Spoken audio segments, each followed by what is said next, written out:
putang ina mo, bobo mo, Odette. Putang ina. Wow! Bobo mo!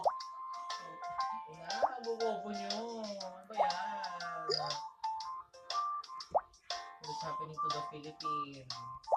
Bobo din kasi yung naging defense secretary. Kaya yun, tuloy. Kilala mo yung mga nag-impersonate kay Harry Roque kaya kay Charlotte. Yung nakakatawa kasi mga kamukha talaga nila. Tapos, meron na... Ayun kay Sarah, parang nakita ko yun, parang naka-Pilipina na. Oo, tapos sa club siya. Nakita ko yan.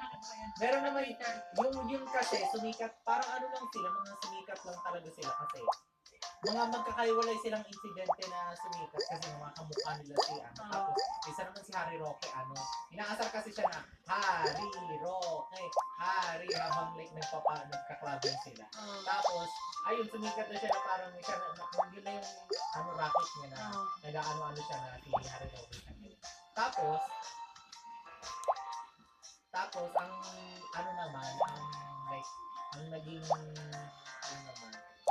may parang nagko-collab na sila tapos may bago si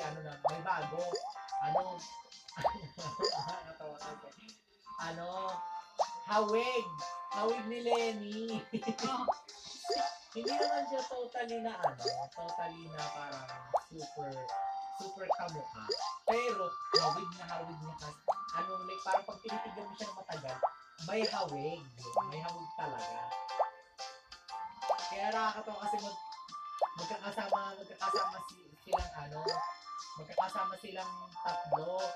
Sabi tapos yung sa Twitter yun si Harry Roque yata parang yung person na kay Harry Roque yun post. Sabi niya na parang ang totoong unity. Tapos nilang tatlo sa Duterte, Harry Roque, tapos si Lenny.